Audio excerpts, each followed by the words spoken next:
So I want to talk about Bethesda upgrading again after so long. I mean, Starfield is going to be the upgrade to Bethesda games forever. We haven't seen one in a very long time because a lot of us are too young to be there. And that upgrade was actually Morrowind. From Morrowind to Skyrim, Morrowind to Oblivion was the big upgrade in the way Bethesda makes games. Now, I've never played Morrowind, I was too young, but I especially played Oblivion. Morrowind was like your old classic RPG where you swung your weapon, and it wasn't based on physical reach like it is with Skyrim, it was based on a percentage chance. There was no like animation system and in-game data system to work together. I remember playing Knights of the Old Republic 1 and 2, they were very much similar. It wasn't about your blade physically hitting a target, it was based on the percentage. Now this was the way combat was in Oblivion, Morrowind. You'd swing it 3 or 4 times and you might hit them twice on the percentage, even though you could physically see your weapon animating through them. Now, also it upgraded so many things like quest markers. That right there, as you can see at the top of the screen. In Oblivion you had to follow directions. So if an NPC gave you directions, say, take the third left out of Mournhold, follow a road, take a right at a certain cave, and follow that road until you come to a spring of water or blah blah blah. You had to listen to that because that was your only hint. There were no map markers. There was nothing there. So you had to follow that to the point, right? And voice acting. Voice acting was only done by unique characters or quest-related characters. A lot of characters in the game, when they gave you quests, gave you a text bar you had to read. And that's how you played the game. And then of course Oblivion came along. It had physical attack animations, like say Skyrim does today, where if you swing your blade close enough to a target and it's got a reach, it will hit the target and kill the target. There was no missing unless of course you're now too far away. If I swing here and the blade hasn't got the reach, I will miss. And of course everything was voice acted in Oblivion, even if it was voice acted by like 6 people. And of course quest markers. Now, we've had this since Oblivion. Oblivion, Fallout 3, Skyrim, and Fallout 4. 4 games have had this sort of system too, where it's a few things will upgrade here and there, like Oblivion had, well, this was a major upgrade, then Fallout 3 was guns. Skyrim was pretty much now added crafting, which you lost a bit with Skyrim, unfortunately. You lost magical, lost good storytelling. No, I'm joking. Skyrim's got an okay story, but I don't believe it's nowhere near as good as Oblivion's. And you lost spell making. That was the coolest shit ever. But you also gained the ability to build your house, which was a testing point for the next game, for Fallout 4. You were able to then build settlements, so I wouldn't say it was the funnest experience, of course, without mods. So you gain things here and there, but every Bethesda game, ignore the ugly looking map, I don't know what's wrong with it. They give you this big sort of style map, right? And you're stuck here forever. Then they'll give you a DLC island where you get to go to a little island, probably about the size of Winterhold right here. So that's actually 2 holes. The size of 2 small holes. And that's what you get with every sort of Bethesda game. You know, Fallout 3, Oblivion, Fallout 4, Skyrim. Well, the same sort of formula. But that's about to change. Because of Gamescom, we got told every planet is explorable, right? But you don't just land on a planet, right? Like what I thought it was going to be, I thought you were going to land on a whatever kind of, say, imagine this water is a planet, right? And say you landed, say, right here where my arrow is, and it would generate a certain amount of land you could explore around where you landed. And then you had to get back in your ship and fly, say, over here on this part of the planet, and it would generate another small part of the map and that sort of thing. But no, apparently, these planets, you can start here and walk all the way around it and all the way back. You can explore the entire planet, right? That is crazy. Because when I first heard Bethesda doing a space game, I laughed. I honestly cracked up. So there's no fucking way. They have not got the range for that. They release these beautiful maps, you know, but you're stuck there forever if you're playing the game. There's no going to an entirely new land, this or that. And then of course they obviously proved me wrong.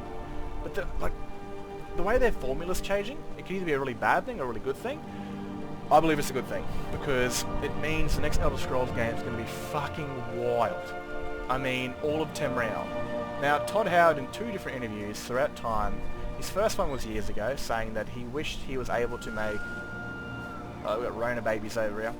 He wished he was able to make a full Temreal. He said that, I don't know, would have been a few years ago, but he wants to make a game where it's set in Temreal. But he said back then he didn't have the tech for it. There was no way of actually doing it. Now we're seeing a Skyfield. That's the name of it? Yes. I almost called it Skyfield. I thought that name was weird. Starfield. That's obviously changed. They obviously have the tech to make an entirely open world planet where it's completely and utterly explorable. And in a recent interview with, I don't know, I think it was IGN, he said that he's getting on in age. He's not going to be around to make the next test game. You know, the one after Test 6, because it's been 12 plus years since Skyrim, and it's still a good another 5 or 6 years away, Elder Scrolls 6. Said by Pete Hines. That could change.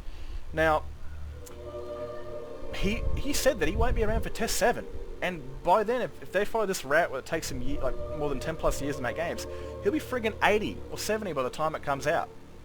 So he said that Test 6 will be his last test game. And since he wants to make an open Temreal Elder Scrolls game, I believe that's what we're going to see. If Starfield wasn't what it was, I'd simply believe they were going to Hammerfell and High Rock, telling that story, giving us 2 countries, upgrading it a bit to where instead of being stuck in 1, we get to go to 2. And tell that story of what happens after Skyrim, the Dominion waging war on Hammerfell. But seeing as how this is Todd's last one, and they've obviously now got the technology and gaming to make entirely massive planets playable and explorable, there's 100%, I believe and I hope for every Elder Scrolls fan, that they make an Elder Scrolls game set in Temreal. And I don't know how you'd actually work that, because the quest would send you all over Temreal, but maybe it's a quest where it's like you have to help, like, it'd be a bit of a beefy quest, but I wouldn't mind that. A quest where it's kind of sends you across to, say, you start off in, I don't know, man, like you start off in High Rock, and you have to, and the quest is to stop these kings fighting each other, stop the King Civil War. You do that as part of the main quest, and then it might send you somewhere else, but you need to find somebody, but you can't do that because this kingdom's maybe in another civil war, or someone's usurped something and taken the wrong power, or this person won't help you, and you need to clear them out to do this. So maybe you might need to help this governing power, you might need to do the main country's quest to finish the main quest in that part of the area. Or you could say, fuck this, I'm not doing the main quest anymore, bugger off to another country, do their quest for a bit of fun, and then you come back there later to get what you need for the main quest, and you've already helped them. They're like, yep, here you go. And DLC could very well be Akavir, or other islands of Temreal we've never seen or heard from. Akavir would be amazing, because I've always imagined it's around this hill since Akaviri went extinct, and I've always imagined that Akaviri would have taken slaves back throughout their invasions of Temreal, because they've done quite a few, 2 that I know of, one with Reem and Cyrodiil, and one just before Elder Scrolls Online. They would have taken humans back. And this is a good way to introduce an Asian sort of race to the game, because Akaviri is based off the Japanese culture and a mix of Chinese, so it'd be good to see them mix a lot of Asian culture together. Where, by the time that we go there in the DLC in Test 6, the Akaviri are long since extinct, and so are the creatures that were there, majority of them. But new human cultures have taken over, you know, the slaves that they once had have now taken over the place, and so they're now the Akaviri, or they're now the Akavir, or some other stupid name. But you've finally got an Asian race in the game. Now a playable race, maybe. Because again, maybe their ships are coming over to Temreal, and there's trades, there's some DLC combined with Akaviri. That the Akaviri are gone, and there's a new human race there that were once slaves taken from Temreal, and boom, you've now got an Asian sort of representation for Elder Scrolls. We've got black, we've got white, we just don't have Asian. And or maybe the Sea Elves. We get to go to the Sea Elves island, because they were pretty much put to the sword, I think. We're going to go down here, holy crap. There's just so much you could do with an open Temreal. Islands like, so many islands. There's Alt Mora, again that's another team that Beyond Skyrim is doing. You could send us back to where the Nords come from and see the ancient homeland. Yes, I'm here, just wait for me to come down, please. Oh my god. Airborne hit, that's wrong.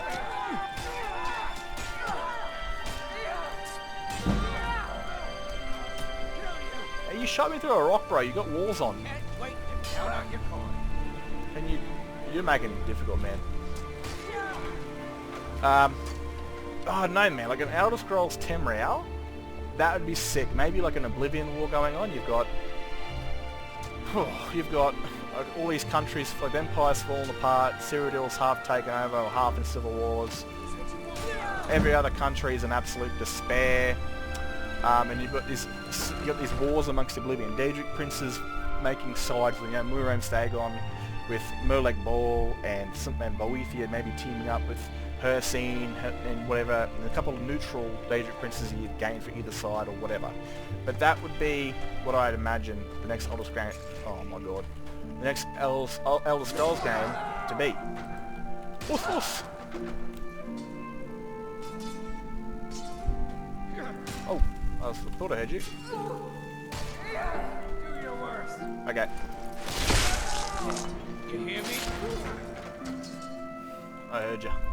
So, that's just kind of what I imagine for the next Elder Scrolls game. With the technology they have now of Starfield, and of course it being Todd Howard's last game, and it's his last test game, his legacy game, I truly believe, and I really hope they do it at Elder Scrolls Tamriel.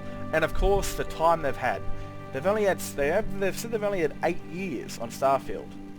If there was no Starfield, there would have been the next test game coming out this year. They've had 8 years of Starfield. They've had 12 years of prep. Well, at least a good number of that. 12 years of prep on Elder Scrolls 6. So they could easily use their tech to generate land masses and then fix up places they've already been to, like Skyrim and Cyrodiil and Morrowind, and update them and expand them and stretch them out to make it bigger. To sort of, you know, if we come back to this cave in Elder Scrolls 6, it still physically looks the same, but this camp's not here. It could be 75 years in the future. Camp might be somewhere else. It might be a new inhabitants inside. It might be zombies or reapers or whatever. Don't hurt me. Yeah. I understand.